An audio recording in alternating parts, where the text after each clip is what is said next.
I think what you pray about first thing in the morning sets the tone for the day.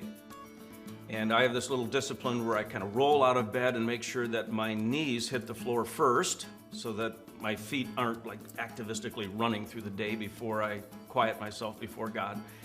And when I'm on my knees, I often pray, now God, I am open to be used by you today. Have people cross my path that I could encourage, serve, love, point to you. And by the time I get off my knees, I go into the day with a grander vision. It's a vision for people. It's a vision for opportunities that God might bring my way. And going into a day like that just energizes me and keeps a sense of anticipation about what God might do through my life that day.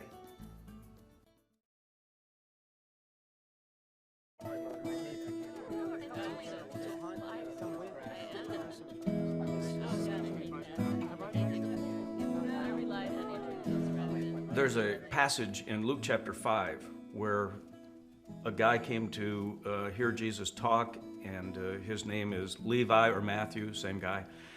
And when Jesus saw him, he challenged him to leave everything and to follow him, which he did. And sometime later, Matthew threw a party at his home with all of his old tax gathering friends. He invited Jesus and the disciples to come. And the way I understand the passage, the idea was that Matthew hoped that at the party there would be some conversations with his friends who were far from God, and then Jesus and the disciples, and maybe a spark would be ignited and maybe a seed would be planted. But in the mix of a party atmosphere, maybe something spiritual would ignite and something good would come out of it. Well, I've been teaching this and practicing this for years, and I throw Matthew parties at my home with people from my community quite regularly. I think who you invite to a Matthew party is very critical. It takes a little bit of emotional intelligence to decide who around the table would be good with so-and-so and so-and-so.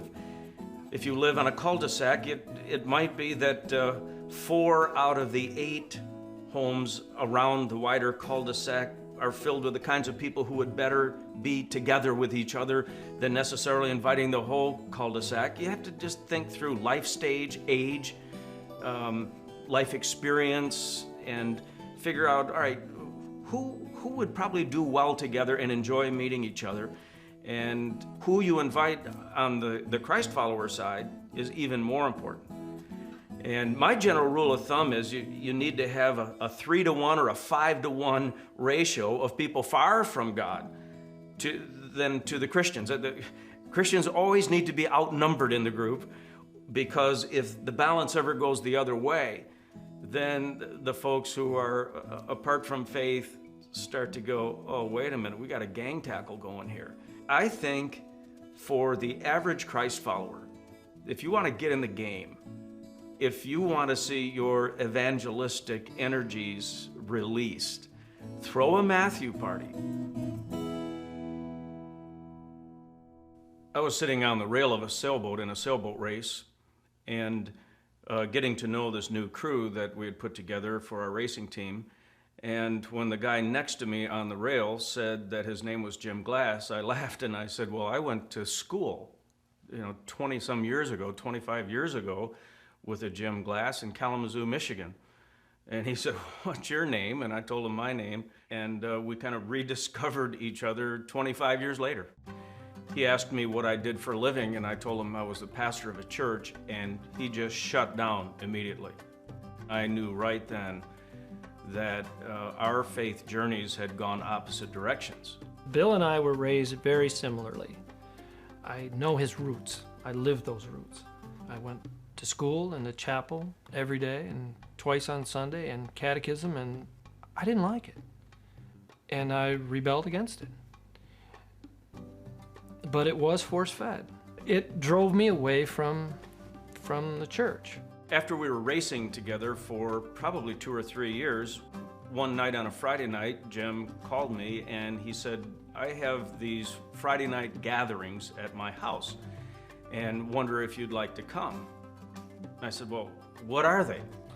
They're dinner get-togethers with a bunch of friends and guests, and they're very informal, they're fun, and they're very relaxed.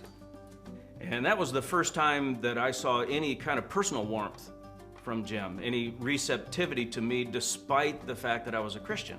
And I always make a point of asking people to bring something, and if it's somebody new and they participate in the process, they feel more relaxed when they come in.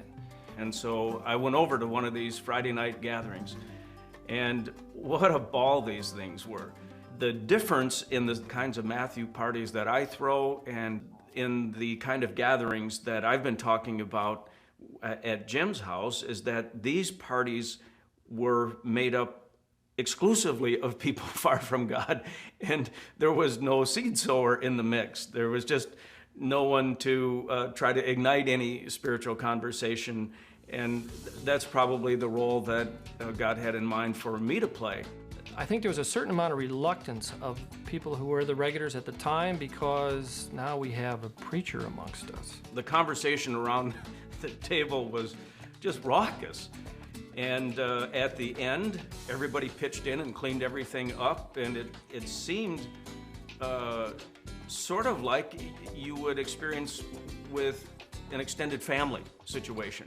Everyone has to participate in the process. People take ownership of it and feel much more relaxed very quickly. There was just a warmth, an openness, and I was quite captivated by the whole thing. I don't recall if it was the first Friday night at Jim's where Jim asked me to say a prayer, but it was one of the early ones. So I'll never forget this. He was sitting at the front of the table, probably 15 people at the group that Friday night. And Jim said, "Could I have your attention, please? My friend Bill is going to say a prayer." And people were so shocked that Jim would tolerate a prayer, let alone announce it. When we were growing up, we would have dinner, and then my father would open with prayer, and usually it was a very lengthy prayer with lots of these and thous. And I realized that was going to be an important prayer.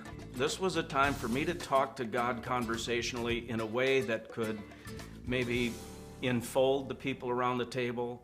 Bill has a wonderful down-to-earth way of praying that uses everyday words instead of the ones that I grew up with.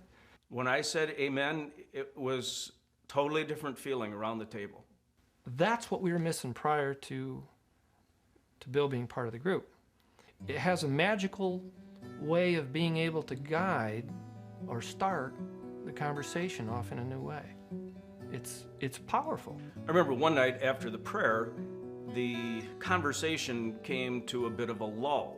And I said, what would it be like if each of us just took a minute or two and revealed to each other kind of the highest high that we had in the last 7 days? And it can be anything, the highest high and the lowest low. And someone jumped right in and said, well, I got high this week. And I thought, oh man, that's not how I thought this exercise was gonna go. But then he talked about it, and other people engaged in the conversation, and I thought, okay. And then he talked about his lowest low. The next person jumped right in, and we went all the way around the table. It was very meaningful. We would talk about Cleo's dates or something, and if she had a good week, and we'd get excited about that.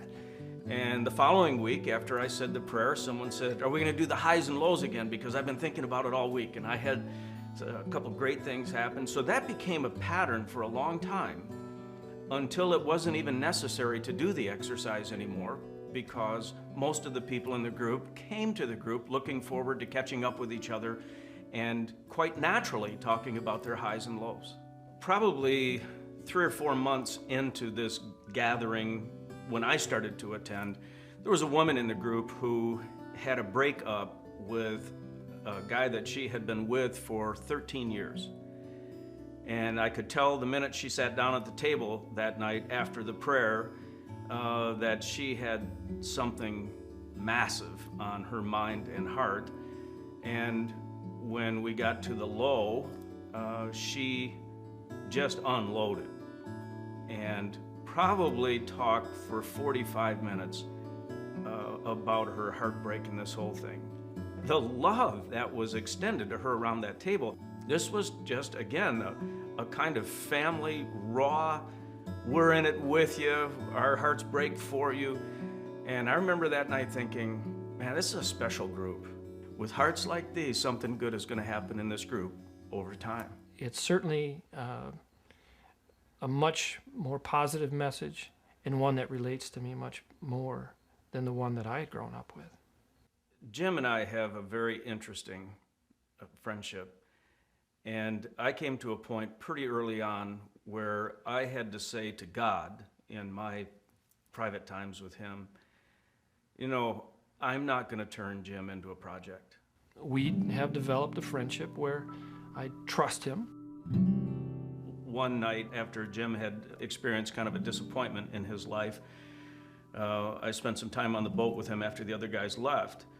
And I gave expression to that. I said, Jim, you know, I'm always going to pray that you'll open the door of your heart to the love of God. I can't not, because I think in the long haul that would be a blessing in your life. I think it would really offer something great for you. But I want you to know, if you decide to never open that door, it's never going to affect our friendship. I'm much more relaxed about it, and I don't feel like that there is an agenda by Bill being there, but it does open for freewheeling discussion of things that are spiritual. I think something that's hard for Christians to offer people far from God is a kind of radical inclusiveness. Sometimes we feel like we have to be sort of lifestyle referees for people. And if someone drinks a little too much, if someone gets carried away at a party or misbehaves a little bit, something in us rises up and feels like we got to straighten them out. And that gets misunderstood quite a bit by people who are a little far from God. And in their minds, they're saying, this is just who I am. Why, if you're such a spiritual person, why can't you offer a kind of open-hearted acceptance to me? Why are you trying to fix me and change me and straighten me out? I like where I am, see.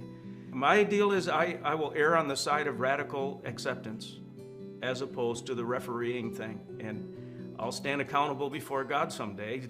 I don't know if I'm getting it all right, but I'm going to err on the side of grace-giving, that's for sure. I came from a Dutch Christian Reformed upbringing. We were family-oriented, but it was just the family. I can't recall ever having the freedom to bring over a neighborhood kid with me. And I really enjoy having people around. And I really enjoy making people feel at ease and building new relationships. Being in this group has really softened my heart a great deal. And it may end up in a point where I make the commitment. Without what we've done, I would never have taken the first step.